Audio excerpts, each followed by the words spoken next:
Hello, everyone. Welcome to the Mr. Motivator YouTube channel. I have a special guest with me here today. Thank you for joining me. It's a pleasure. This episode. So for this episode, I was gonna have her talk about some of the things that females go through as a you are a writer, right? Yes. A journalist. Yes. Pretty much. Yes. And she's a freelancer, and a lot of things that females go through dealing with narcissism in her her work field. So, would you like to start? Sure. By the way, what's your name? My name's Maryanne Cristiano Mistretta. I'm the author of Be Extraordinary: 10 Ways to Become Your Own Hero, which could be found in Barnes & Noble stores and online in Amazon. So what we were talking about was it just seemed like all at once I was having a lot of trouble with clients who are narcissistic, as they were like, as a woman, they felt that they didn't have to pay me right away. They could play games, they could hold back, and like some of them were going like months and months and months without paying me, and I had to go like through like, you know, a lot of heavy stuff to threaten them, like, I have a lawyer CC'd on this, you know, this isn't cool, you know, like kind of scare them a little bit to get them to pay me. Yeah. And I think it's like, because I'm a woman, like if it was a man to man, it wouldn't happen, because you very rarely hear men telling stories like this. But if you say like, I have my husband CC'd on this, I have my lawyer CC'd, and then right away, then they pay you. So it's like, I think it's a problem with women. Yes, that's not good at all to have to go through that. And so what would you think, as far as suggestions for any ladies out there in that type of field, as far as how to keep their confidence? Because something like that could be pretty demoralizing, I would imagine. Yeah, because you're feeling like, what's wrong with me? What am I doing wrong that I'm not getting paid? And why are they getting mad at me because I'm asking for money that was earned to me? Yeah. But one thing that I learned, because I was self-employed since 2008, I never worked with contracts, never, ever, ever. So now I know, like, use a contract, let people know up front that there's going to be a contract and that your lawyer will be CC'd on all correspondence. So let them know. And if it's a person who is honest and that's not going to try to take advantage of you and trying not to lowball you, they'll be okay with it. They'll be like, yeah, sure, no problem. Yeah, exactly. Just like if you're going for a job and they're saying to you, like, oh, would you be willing to take a drug test? Yeah, of course, because I have nothing to hide. I'm not a drug addict. I'll take the. So it's like, yeah, contract, no problem, because I don't have problems paying my bills. Yeah. You know, but like while you're in the thick of it, though, that's when it's scary. Like, you know, what's wrong with me? What did I do wrong? Why is this happening? Yeah, that's true. So that's pretty tough to have to deal with as far as women. Man, I didn't know that was going on in that type of space right there.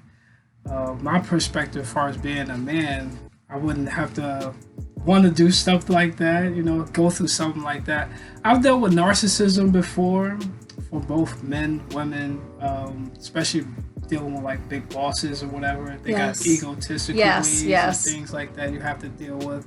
And I get it, you have to deal with stuff just because it's, you know, you're trying to make your money, you're trying to stay professional at all times, but I can see why that's a bit of a hassle to have to go through. Nobody should have to go through things like that.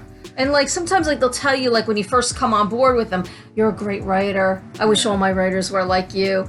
Wow, you're fantastic. But then like when it comes to time like to get paid or something, then that's when they start insulting you, like, oh, you know, this was wrong, that was wrong, you didn't do it right, write it all over again. And that's not professional. Like a real professional editor, because I work as an editor too. I've helped many people write their books. So as a professional editor, you say what the person needs to do, and you say in a kind professional way. You don't just say do it all over again. No, like, this is great, but you know, this is a creative suggestion. Here's your homework. That's what I say to people. Here's your homework. Yeah. But like to just like all out go, this is horrible, you know, I'm not paying you. Like, no, you don't. Especially to someone who's an award-winning journalist that's been in the industry since 1995, you know, like if you're qualified. Yes, overqualified. Yeah.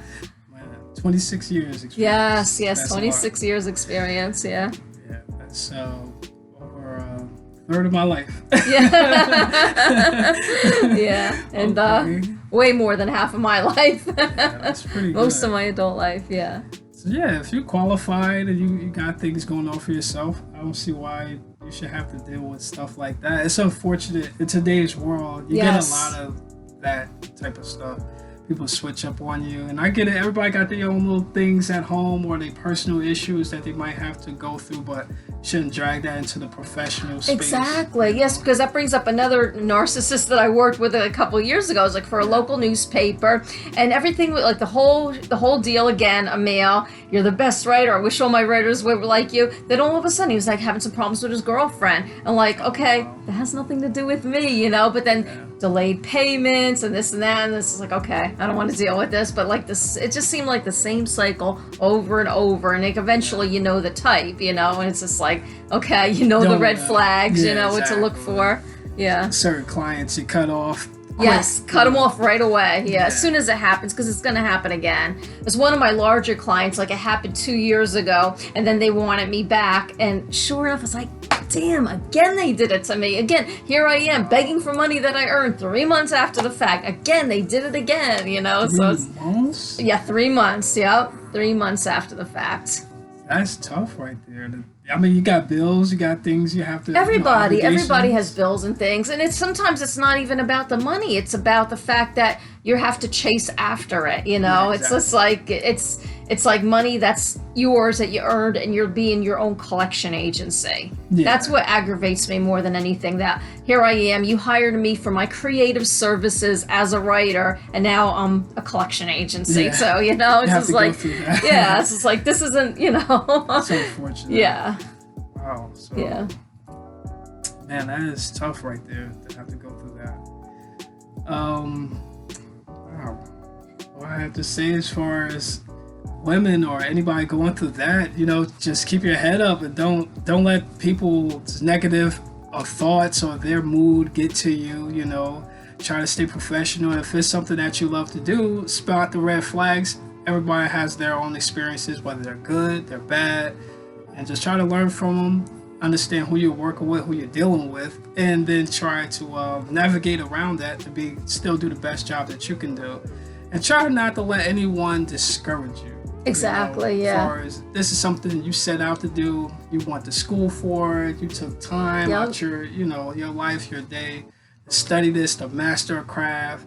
Don't let anyone discourage you or bring you down to the point where you're like, no, I don't want to do this anymore. Exactly, switch yeah. your career field, try to learn something else. If you're really passionate about it, keep going. Just keep going. Don't let the one bad apple spoil because there are so many amazing people out there that do pay on time. Like I have over these years, I had so many amazing clients where they actually became friends, where we like be hanging out or going to lunch together. And like people that would be saying to me, like, I do some blogging too for people, and they'll send me an email like, oh, I could kiss you, like they're so happy that I did such a great job. I had one client who had a son who was going to college, and he said, could you help him out with his term paper? And it was beautifully written. I just tweaked it a little bit. I gave it a little kick, and then he got accepted into the college, and like the client was in tears. He's like, I love you, my wife loves you, my son loves you, and he got to go to the college he wanted. It was just like a little minor tweaking, and it's just like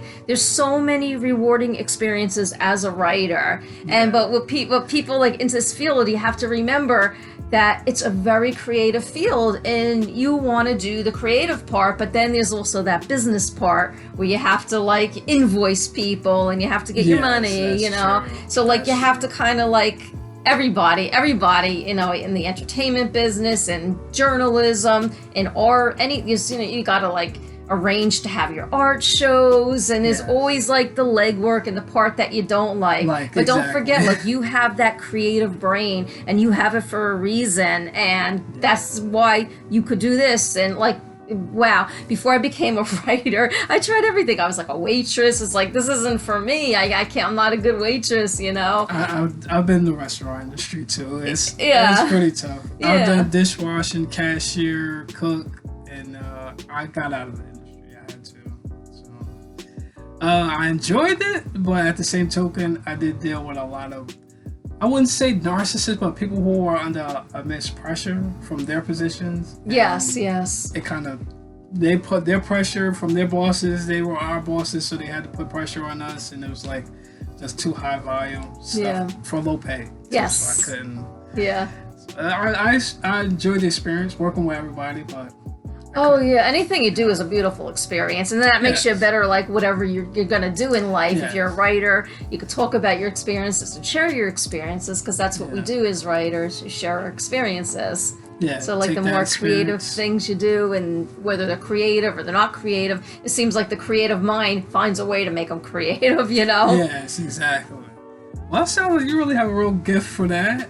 As a writer, real talent and a real passion for it. That's a real good thing right there. Yeah, I bleed writing. It's like I get up in the morning, first thing I do is write in my journal. You know, it's like I can't do anything unless I'm writing. Yeah. So it is a wonderful thing. Like sometimes like you're just going through life and walking around or driving in the car, and the next article's dancing in your head, or the next story, or the next anything, the next blog. Yeah. Yeah. So what would be your idea as far as any up-and-coming writers, and how would they, what's like the tips and things like that you could tell them, some of the pitfalls, the highs, the lows that they'll be going through from your experience, your perspective, the things that you've been in already, or you dealt with already, should I say. Yeah, like some of the highs, like the first time you see yourself in print, the first time you, like now not too much magazines or newspapers because everything's online, but like the first time you see your name in print on an actual magazine on a newsstand. Like the first time that happened to me, I was in New York, and one of my girlfriends was going to what do you call those things? The newsstand to get some cigarettes. So I went with her, and there I see a magazine that I wrote an article in, and it's right in the newsstand in New York City.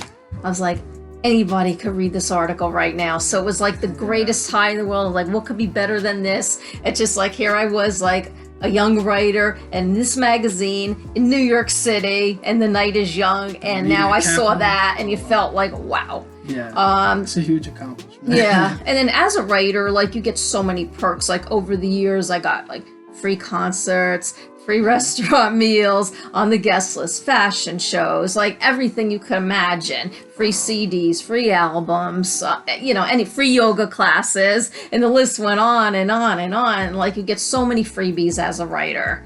Or I did back then. I don't know how the writing industry is now, because it really took a nosedive with the internet, and things aren't like they used to be. But so digital now. Yeah, everything's digital, and it's not as fun. I mean, I'm gonna be retiring in a couple years anyway, but but I got the best of it during my day. But for like young people, if it's in your blood, like don't give up, and take constructive criticism. Be able to take constructive, yes, because you could learn a lot from somebody who gives you constructive criticism. Yes. You know, some of the best editors might have been mean editors, but they taught me a lot, and taught me how to be like on the top of my game with people wanting to work with me because they like the way I write. Yes. So I'd say like definitely listen to constructive criticism. Like throw your ego out the window. Yeah, like I think that's important to do with nearly anything that you're trying to do. When you're trying to master a craft, you have to put your ego aside and just be the best learner. Like right now, this is my first interview actually doing with anyone as far as YouTube. So I'm soaking in the experience. Yeah. I'm trying to. As you could probably tell when the interview first started, I was a little jittery. It's my first time. Yeah. So, but I'm soaking in the experience, and I'm learning as I go. I'm trying to calm my nerves down. And this is a great experience. I love it, you know. So you need lavender oil. A little lavender oil. Yes, you know. So it's real good to get constructive criticism and understand it's only good for your own good, you know. Exactly. In the long run, it'll make you a lot better. Yes, Whatever it is you're trying to do as far as your craft. Right now, I'm still trying to learn new things with YouTube, and this is one of the new things that I'm actually testing out and trying. So this was a blast. I do appreciate you coming here. Awesome. And it's a pleasure meeting you as well. And I look forward to hopefully doing some more business with you, probably some more interviews, bringing you on to your show again, and yes, I'd love probably doing something with your channel as well, because you do have a channel. Yes, do you want to tell the audience? Yeah, my channel is Be YOUnique, the anti-bullying YouTube channel. So it's all about positive things and anti-bullying. I've spoken to people who were bullied. So I had a few guests before COVID all happened, but now we're on the the other end where we're coming out of COVID, and now I could have guests again, such as my friend here, Mr. Motivation. Thank you. So be on the lookout for that. Yes, most definitely. So, is there anything else you wanted to touch bases on before? To coincide with to be humble and to take constructive criticism. On the flip side too, also have confidence. Like if someone tells you you're not a good writer or you can't write, or if they give you a critique on your writing, just they didn't get it, you know. Yes, also believe in yourself that you are a good writer. So it's like both sides of it, you know what I mean? Yes. Like take constructive criticism, but also take it with a grain of salt. If someone says you're an awful writer, think about the people who did say they like your writing and just keep going, because if you love it, you could only get better. Yeah, exactly. You can only get better. Yeah. The passion going to keep you going. It's going to keep you being a sponge. You want to learn more and be better and figure out new ways how to just be the best that you can be. Exactly. Whatever it is that you're trying to do. So definitely have confidence. Yeah. I'm still going through my little emotions myself. I'm going to create a part. This will be about my 75th video so far. Oh wow, that's great. I've been constantly just trying to learn things, soak things up. I've even bought some courses on just everything in general, as far as titles and thumbnails and all this stuff, equipment that you can get to try to enhance and make your best videos that you could possibly make. And definitely having confidence is definitely one of the biggest keys, because if you don't have confidence in yourself, you don't believe you can do it, no one else is going to believe in exactly. you know? So you have to have the confidence, and don't let discouraging moments get to you as well, because I've had some times where I was like, I did a video, I went back through to the video, I was like, oh my God, I think I did terrible on that video, you know, I need to speak a little louder, I need to bring more passion to it, you know, how do I get, if I'm the viewing audience, what would I think, you know? So I was trying to put myself in their shoes and try to put out the best product that I could possibly put out to them. So, but what you learn too is that everybody taps into something different. So you might think like the article's not that good or the video's not that good, but then someone else might love it and they'll pick up on something that you didn't even think, like, oh wow, this person sees it this way, because we all see things differently. Yes. So somebody might see, like you might give a video and maybe somebody likes a certain part of the video and that part really motivated me. Yes. So it's that's very, very true. Yeah. I have to keep that in mind right there.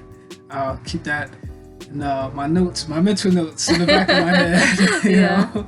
So, is there anything else you wanted to touch bases on? I think we covered quite a bit. Yes. Yeah. Yes, most definitely. This was a pleasure and a wonderful episode. I think this is probably my best episode so far in my young channel. And it was a pleasure having you come on. And thank you so much for coming in. My pleasure. So, a lot of people they call it flaking nowadays. The young community say flaking out. That means when someone doesn't come. Oh yeah, no, that's not professional. Yes. Yeah, you don't want to do that. If you're a writer, show up. You know. Yes, exactly. So don't be a diva. Yeah, exactly. Yeah, because you get karma. Yes. There's a thing called karma. Yeah. That's true. Yeah. So, thank you all for tuning in to today's episode of a special Mr. Motivated YouTube channel episode.